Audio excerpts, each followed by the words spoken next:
Good day, everyone. First of all, thank you very much for being here.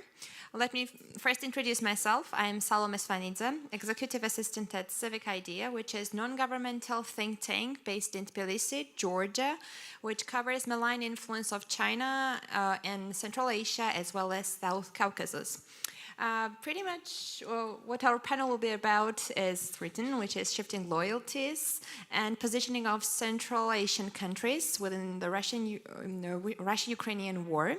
And our chairpersons of the organization Civic IDEA will be guiding our panel today. Very shortly, I will say that Tinatin Khidashvili is a Georgian head of Georgian think tank Civic IDEA, fighting the Soviet legacy in Georgia, confronting Russian propaganda, and advocating for sound defense and security.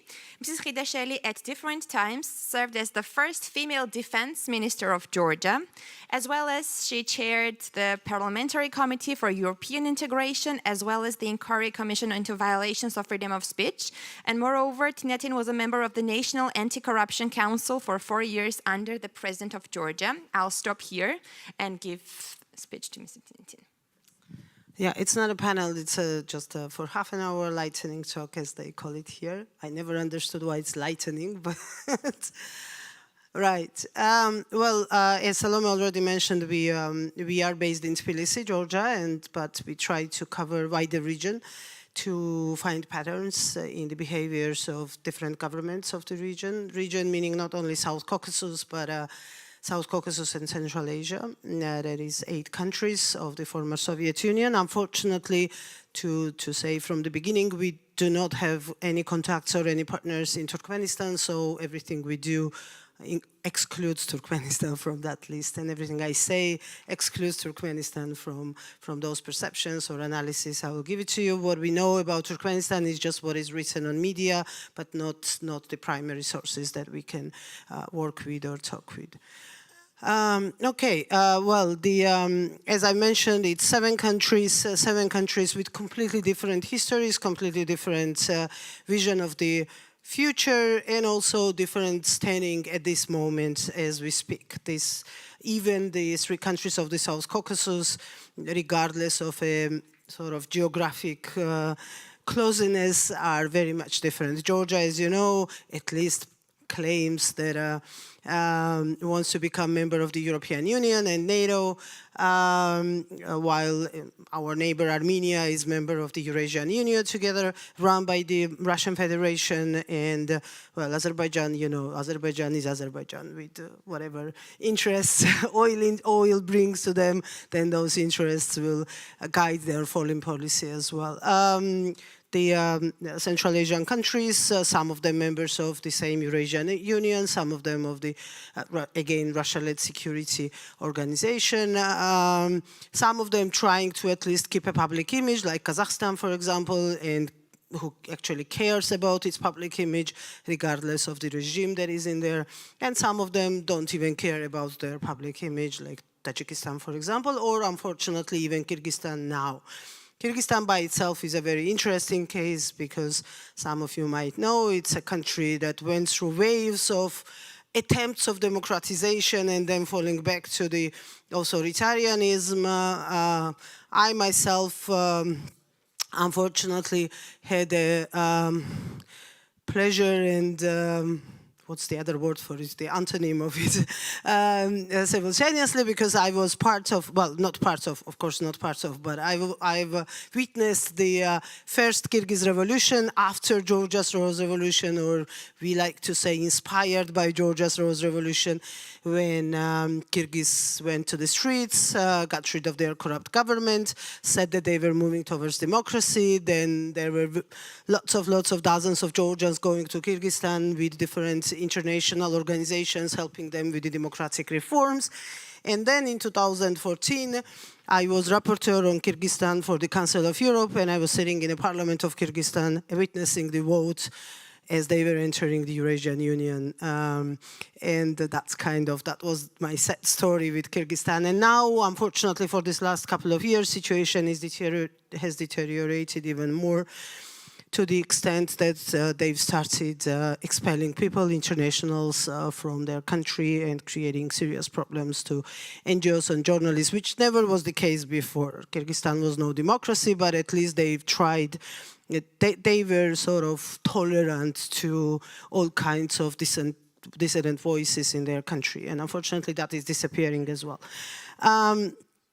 But regardless of these differences, there is a short common period that unified us during being for 7 years under the Soviet rule.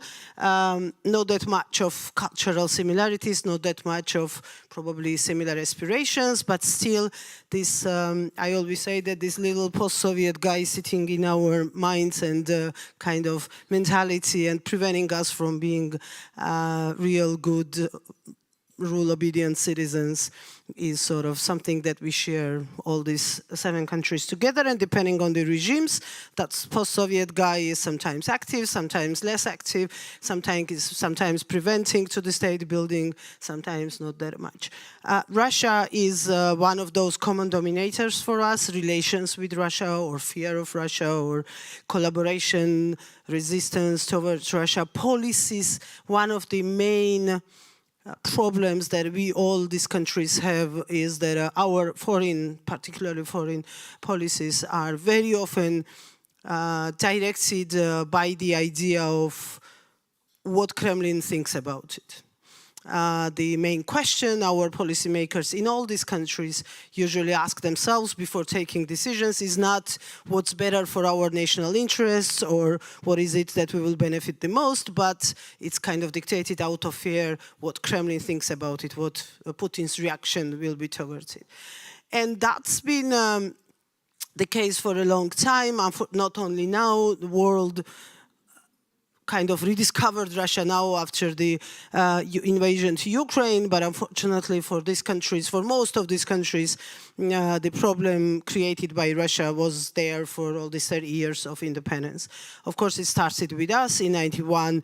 The very first war in the post-Soviet space started in Georgia, but we were not the only ones, and the waves of violence and ethnic wars and hostilities were in the region for all this time. Georgia, Armenia, Azerbaijan directly involved in open war. We had Fergana crisis in Central Asia, and then all the tensions on the borders with Russia.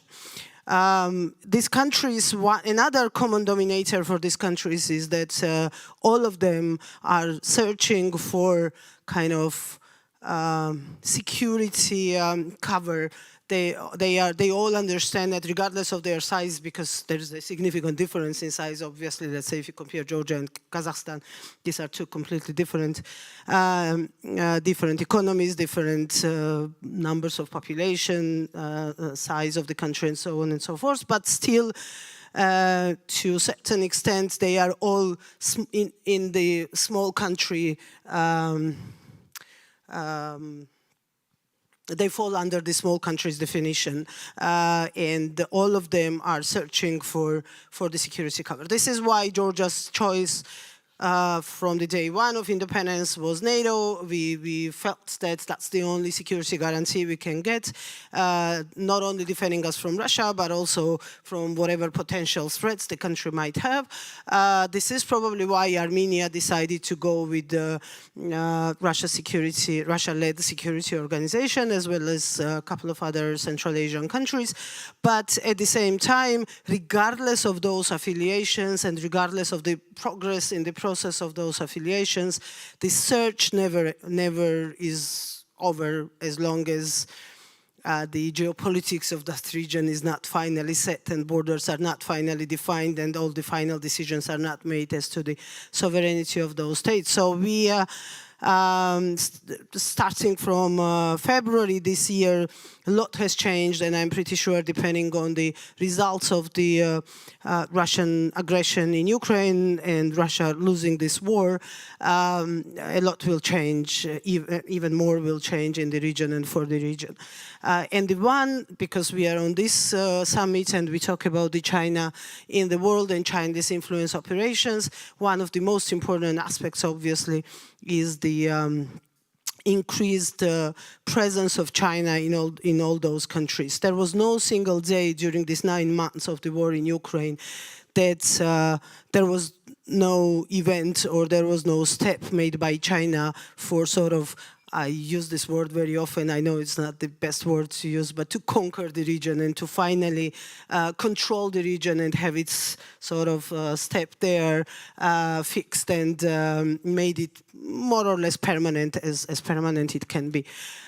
We see it in very different ways. We see it in diplomatic messages. We see it in foreign policy decisions and statements by the heads of those countries or leading political elites. We see in economic ties more and more agreements signed, and the fact that Xi Jinping's first visit was exactly in Central Asia and not to Africa or any other part of the world for that matter obviously speaks for it, how important the region is for him and how much he values the increased cooperation, as they call it, particularly with Kazakhstan and Uzbekistan. There are some concrete facts that we can identify here about these shifting loyalties or changing attitudes towards China, moving from Russia, getting closer to China. And one of them is, we always cite it for different reasons, is the UN vote. How the countries vote at the United Nations, who they align themselves with, is very much kind of factual proof of whatever is happening behind the closed doors in those countries. If before, always, for all these 30 years, as these countries became members of the United Nations, became independent states and then members of the United Nations, you had 100% coincidence with the Russia vote from every single country, not from Georgia.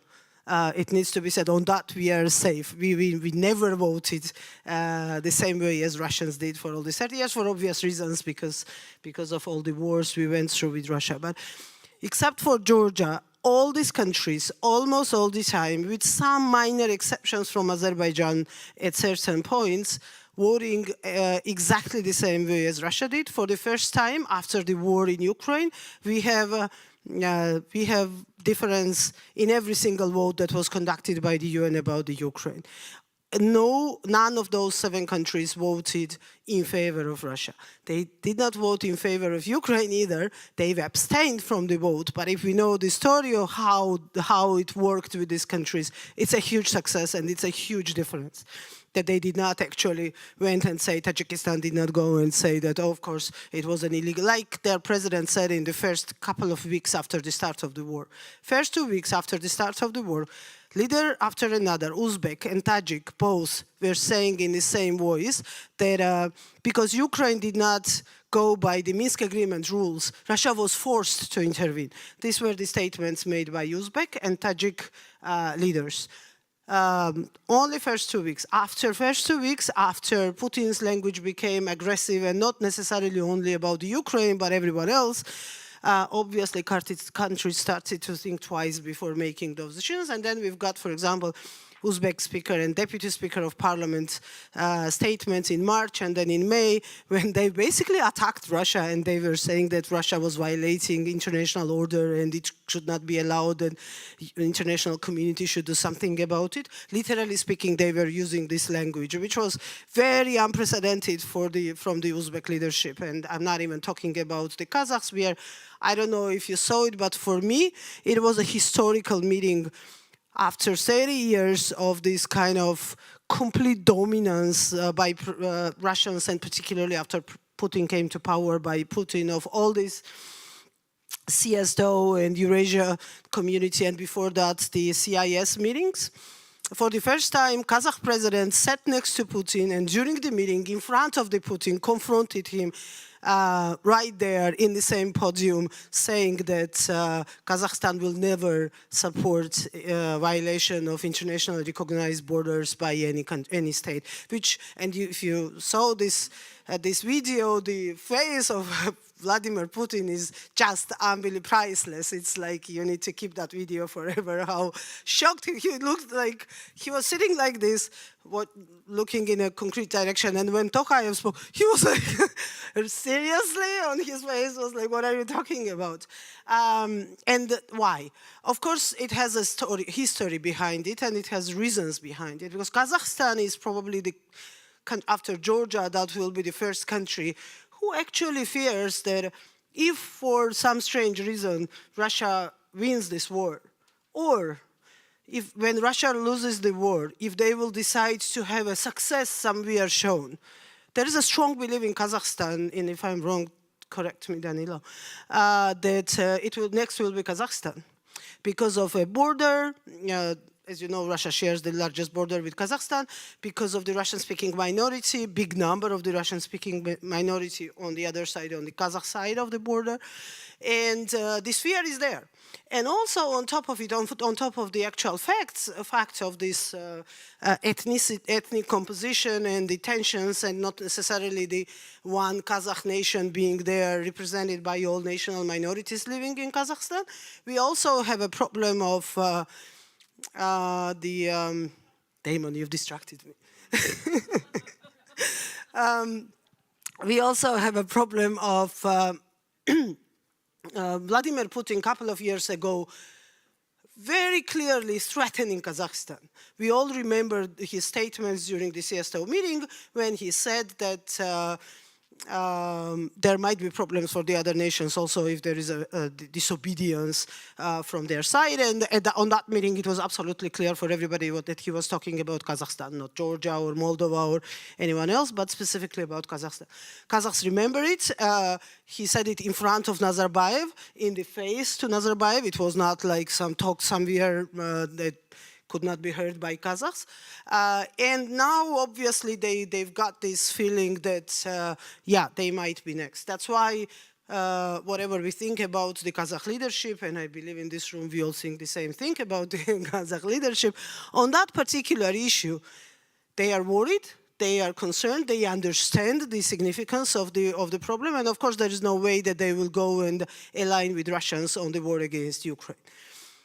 And of course, that's where China comes, and this is why we've heard the statements that we've heard during the Samarkand meeting, and before that in Astana during during Xi Jinping's and Tokayev's meeting, when he said very specifically that he will defend Kazakhstan by all means and against anybody. These were the words he used, and it was pretty clear that he was talking basically about Russia without mentioning Russia. So anyways, this is because of this kind of spillover effect of the Ukraine war on all the neighbors, for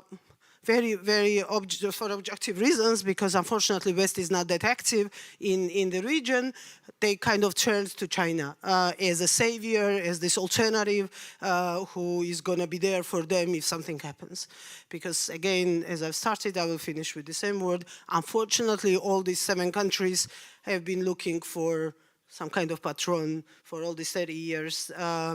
For us, it was more or less United States all this time. For others, it was Russia. Some looked at Europe, but not really, because yeah, Europe is always there, but not there when the critical moment comes. And now, even in my country, unfortunately, China is portrayed and is brought by the leadership as this only available alternative. Not the best alternative, no, they never tell you that it's the best alternative, but only available alternative. It's like playing the Russian disinformation game exactly the same way. Russians in Georgia, Russian disinformation campaigns in Georgia never said that Russia was such a wonderful country and we needed to fall in love with Russians again. No, they understand that it doesn't work with Georgians. That's why their messaging always was like, we are not good, of course, we are awful, we have military bases here, we've invaded you several times, and European Union is wonderful and NATO even better, but it's not for you guys. It's not going to happen to you. So get realistic and think realistic and plan realistically where and how you're going to secure your future as a state. It's exactly the same messaging now with China, only without who and when, but specifically giving a recipe that it's going to be China. Big markets, lots of money, lots of credit resource. We are a poor country, we need that, and the only country that is available there out there happy to support is China, and why to say no when we are also so friendly with them. Fortunately, it's not in, as I've said, it's not reflected in UN votes or this kind of stuff yet, and on a facts-based level, there are no things that we can flag and say that, oh, because of this, we are changing our foreign policy directive. It's not yet there, but I don't think that it will last for long if there will be no government change. We will definitely end up in the same trap as lots of countries are in Europe or in Africa. Yeah, I will stop here and happy to answer any questions, any comments.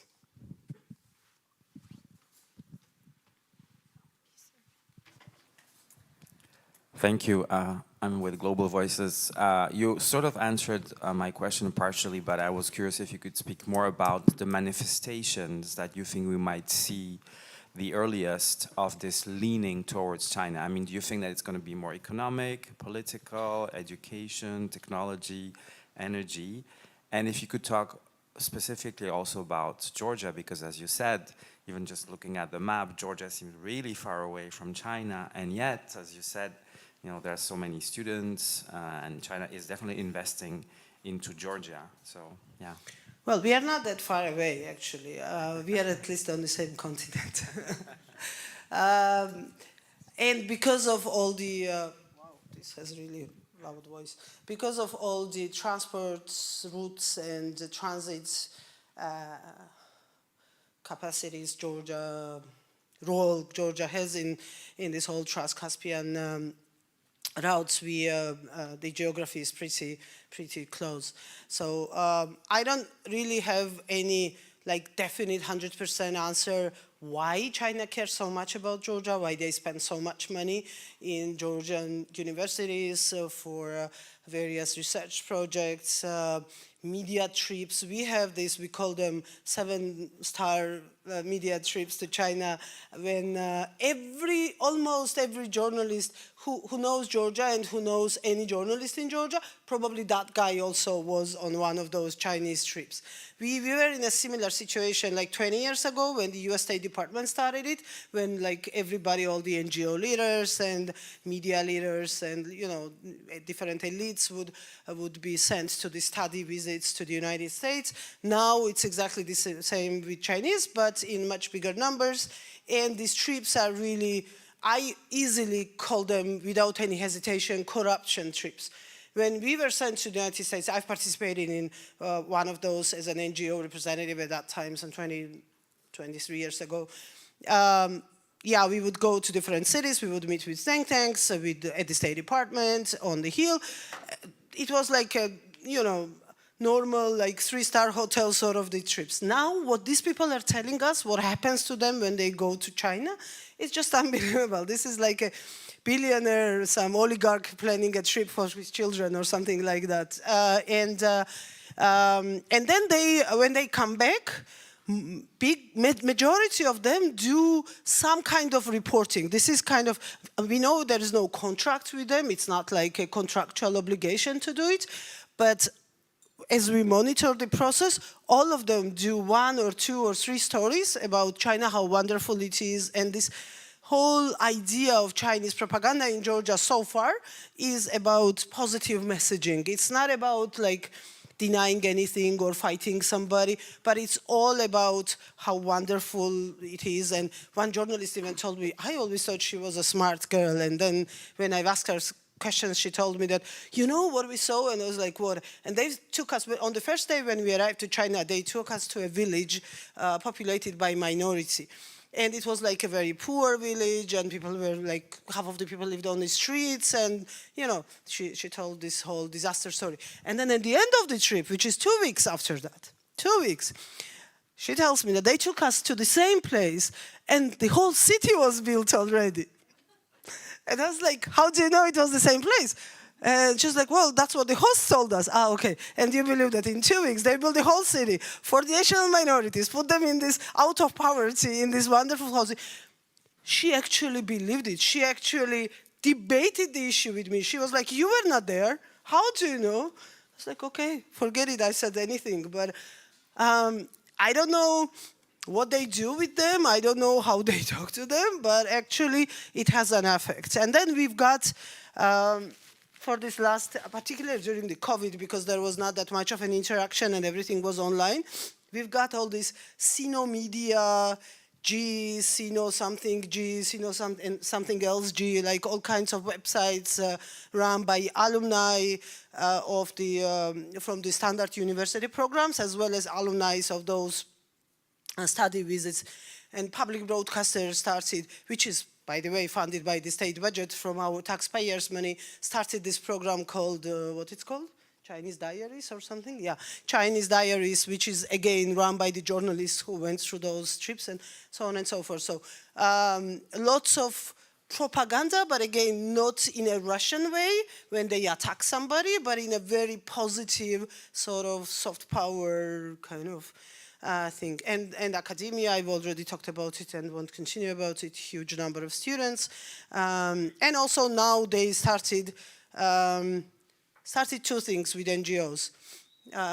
Having these nice friendly meetings with one part of NGOs and sending letters to another part of NGOs. For example, why did you go to Taiwan when we went to this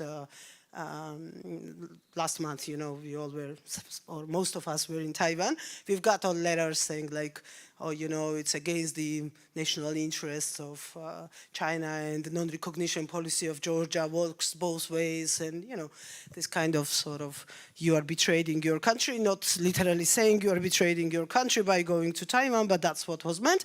And then state propaganda machinery already started attacking us. For example, I've got on my Facebook page like hundreds of posts suddenly overnight with exactly the same language by Georgians saying like, you were Minister of Defense. How could you do that? You are betraying the country. How, it's a treason of the country that you went to Taiwan. I was like, how do you even know that I was in Taiwan? It's not like a public knowledge if you are not a troll or bot of somebody and you are told to do it. But that's, and another thing, and I will finish with this, we do lots of anti-corruption work in Georgia, lots of anti-corruption work on very different subjects, including the China.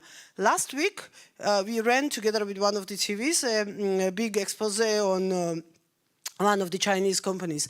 It was like, but again, just to clarify, we do it all the time, and not only about the Chinese companies. This one was about Chinese companies. It was for the first time after COVID that we actually got attacked by, again, by this mass of trolls and bots.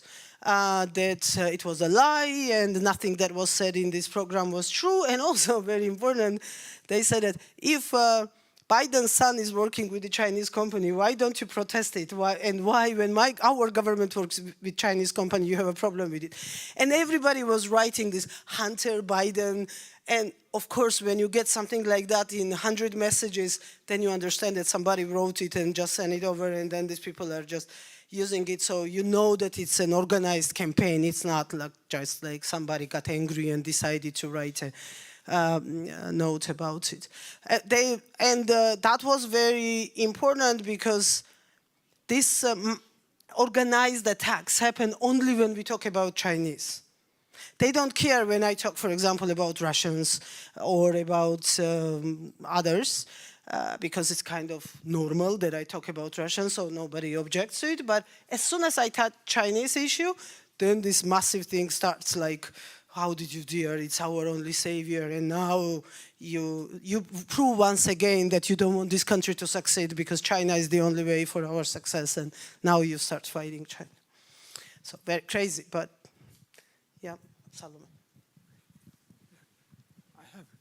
Oh, okay. So thank you very friendly and very important information and assessments. My question is, how you think Russia lose his place or role or influence in Central Asia? If he's lose, could or will China take their place as an alternative big power? If China want to take new role in Central Asia, what kind of instruments they will use? Hard power instruments or soft power instruments? Thank you, sir. Well, as you know, there was this notion that Russia comes with military, China with economy. There is kind of divided world, and those interests do not coincide. It's not the case anymore. And Tajikistan case proved it, that we've got an actual military base in Tajikistan and actual military standing on the border with Afghanistan. And China is very much being a military power in Tajikistan. Same goes for Georgia. Well, of course, it's not a military power in Georgia, but where they've already moved into military sector with a couple of contracts. Same goes for Armenia, where again, they already moved with a couple of contracts, so trying the waters, how they can proceed there. But of course, I don't believe that China is going to roll tanks in Central Asia. Well, at least there are no signs for it. But if they own us, what difference does it make? And my biggest fear is that they, at one point, if we don't do our job properly, they will simply own us. Like we are, for example, in my country, we are at the edge of every single Georgian university becoming subsidiary of China. I mean, Chinese universities. Every single big and small Georgian university becoming subsidiary of it. So what academic freedom are we talking about? If Soviet censorship was wrong, why Chinese censorship is okay? Yeah, there's no answer to that, unfortunately. I mean, there is an answer, but when you ask this question, our universities, they do not respond to it. And then you can go from there to economy, to business. My country is extremely poor when it comes to, on comparative levels, how much Chinese can pay for something that we can pay. It's like uncomparable. They can just buy us overnight. I don't know, every single critical infrastructure, every single industry. It is already happening. Railroads, the roads, all the historical function of Georgia that we have because of being on the transit of this east and west corridor can be owned by China tomorrow. Something that we've resisted so successfully to Russia, that they do not own any critical infrastructure in Georgia. We've managed to give up with China like overnight, literally speaking overnight, because it all happened when the new prime minister came in power. Like he came to power next morning, it was a done deal.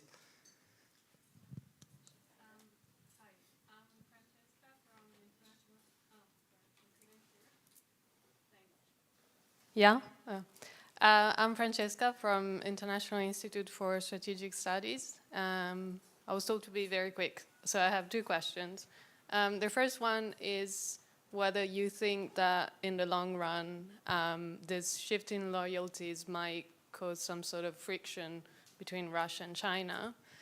And the second one is, do you think, because my observation is that there's a very binary understanding of security and the economic realm in Western governments, whereas when it comes to China, often economic investment is a form of security implementation.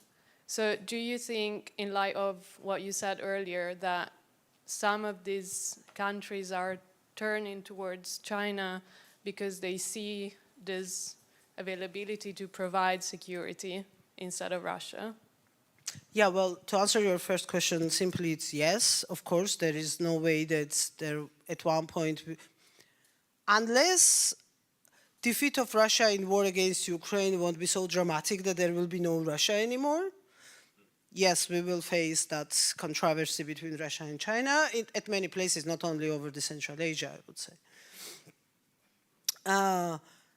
As to your second question, yeah, it is a security guarantee for most of those countries, or they believe it's a security guarantee, because there is this understanding that if the economies are tied up and if their economic interests in a given country are high, then they have something to risk, and they will not allow for those risks to be so difficult and high and destructive that their interests will be damaged by that.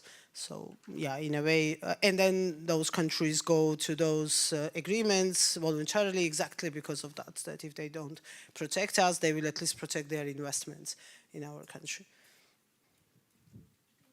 I think we have to finish. Yeah, I'm so sorry, but we can continue after this. Thank you very much for your questions and your interest.